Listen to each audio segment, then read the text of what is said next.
নমস্কার বন্ধুরা, এই রাখি পূর্ণিমায় বাড়িতেই বানিয়ে ফেলো একদম দোকানের মতো নরম দুধে ভরা আর মুখে দিলেই গলে যাবে এমন অসাধারণ কালাকাঁদ মিষ্টি। খুব কম উপকরণে খুব সহজ পদ্ধতিতে তৈরি হয়ে যাবে এই স্পেশাল মিষ্টি। একবার বানালে বাজারের কালাকাঁদ খাওয়াই ভুলে যাবে।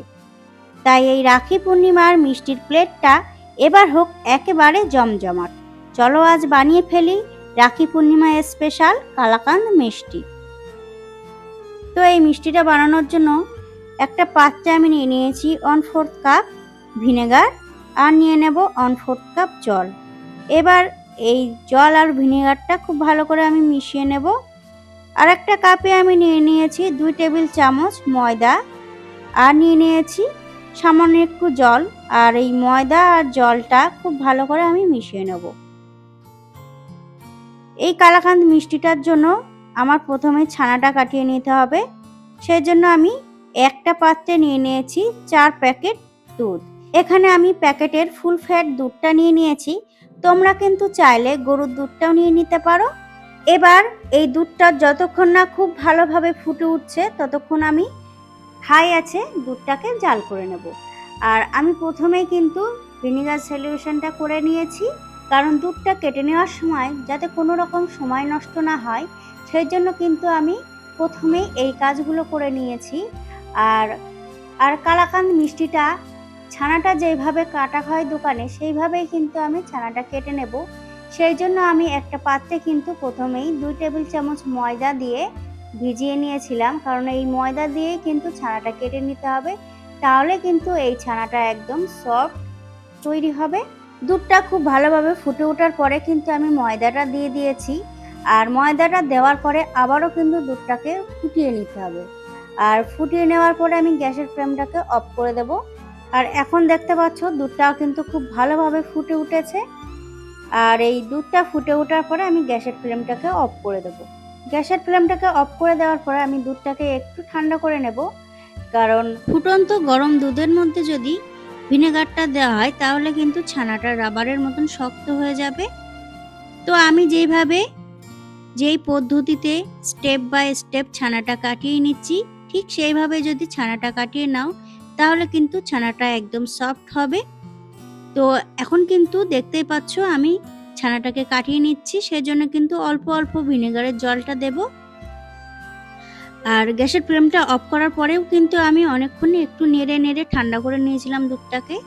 আর এখন দেখতেই পাচ্ছ আমি কিন্তু ভিনেগারের জলটা একবারে দেইনি, অল্প অল্প করে ভিনেগারের জলটা দিয়ে আস্তে আস্তে ছানাটাকে কাটিয়ে নিচ্ছি। আর ছানাটা কাটিয়ে নেওয়ার সাথে সাথেই কিন্তু ছানার জলটাকে ছেঁকে নিতে হবে।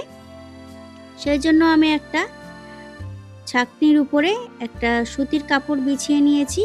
আর এই সুতির কাপড়ের উপরেই কিন্তু আমি সঙ্গে সঙ্গে ছানাটাকে ছেঁকে নেব। আর ছানাটাকে ছেঁকে নেওয়ার সাথে সাথেই কিন্তু ছানাটাকে ঠান্ডা জল দিয়ে আমি ধুয়ে নেব, যাতে কোনো রকম ভিনেগারের স্মেল না থাকে।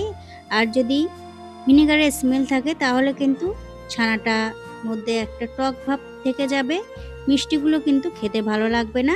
ছানাটাকে ছেঁকে নেওয়ার পরে খুব সুন্দর করে কিন্তু আমি ধুয়ে নিয়েছি। এবার আমি এই ছানাটাকে 10 মিনিটের জন্য একটু ঝুলিয়ে রাখবো, যাতে ছানার জলটা খুব ভালোভাবে বেরিয়ে আসে। ছানাটা কিন্তু বেশি চাপাচাপি করে জল ঝরানো যাবে না, তাহলে কিন্তু আবার ছানা থেকে ঘিটা বেরিয়ে যাবে।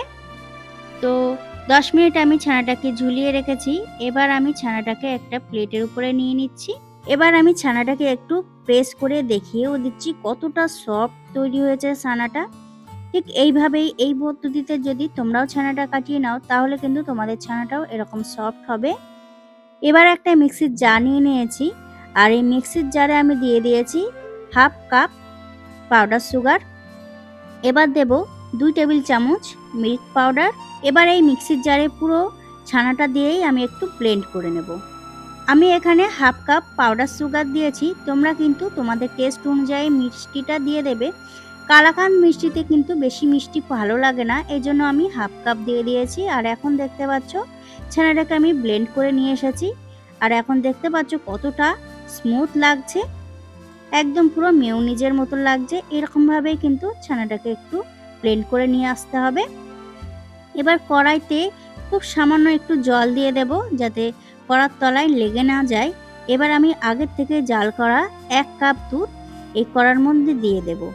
আর 1 কাপ দুধটা দেওয়ার পরে এই দুধটাকে একটু আমি ঘন করে নেব। শুধু দুধের মধ্যে যদি ছানাটা দেওয়া হয় তাহলে কিন্তু দুধটা কেটে যেতে পারে। এইভাবে যদি ছানাটাকে দেওয়া হয় তাহলে কিন্তু দুধটা আর কোনোভাবেই কাটবে না।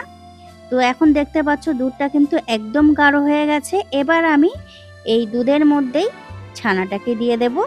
এবার আমি গ্যাসের ফ্লেমটাকে মাঝারি আঁচে রেখে দেব। আর মাঝারি আঁচেই কিন্তু এই ছানাটা খুব ভালোভাবে আমি জাল দিয়ে নেব। আর অনবরত কিন্তু নাড়তে থাকতে হবে, নাড়া কিন্তু বন্ধ করা যাবে না, তাহলে কিন্তু কড়ার তলায় লেগে যাবে। আমি কিন্তু মিডিয়াম আঁচে 10 মিনিট খুব ভালোভাবে জাল করে নিয়েছি। আর এখন দেখতে পাচ্ছ ছানাটা কিন্তু একটু দলা দলা হয়ে গেছে। এবার আমি আরও 10 মিনিট আমি এটাকে জাল করে নেব। আর আমি একটু কাছ থেকে তোমাদেরকে দেখিয়ে দিচ্ছি, ছানাটা কিন্তু অনেকটাই জলটা শুকিয়ে এসেছে। এবার আমি গ্যাসের ফ্লেমটাকে একদম লো আঁচে করে দেব এবার। আর লো আঁচে করে দিয়ে আরও 5 মিনিট আমি এটাকে জলটা শুকিয়ে নেব। তো এখন দেখতেই পাচ্ছ জলটা কিন্তু একদমই শুকিয়ে গেছে। আর কিন্তু এটাকে আমি আর কুক করব না। এবার আমি গ্যাসের ফ্লেমটাকে অফ করে দেব। আর গ্যাসের ফ্লেমটাকে অফ করে দিয়ে ছানাটা কিন্তু একটু কড়াইতে ছড়িয়ে দেব, এতে করে একটু ঠান্ডা হয়ে আসবে। মিষ্টিটা সেট করার জন্য একটা কেক টিন নিয়ে নিয়েছি। এবার এই কেক টিনটার মধ্যে একটু আমি ঘি ব্রাশ করে দিচ্ছি। এই ঘিটা ব্রাশ করে দিলে কিন্তু কালাকাঁদ মিষ্টিটা খুব সুন্দরভাবে উঠে আসবে। এবার পুরো সন্দেশটাই কিন্তু আমি কেক টিনটার মধ্যে নিয়ে নেব।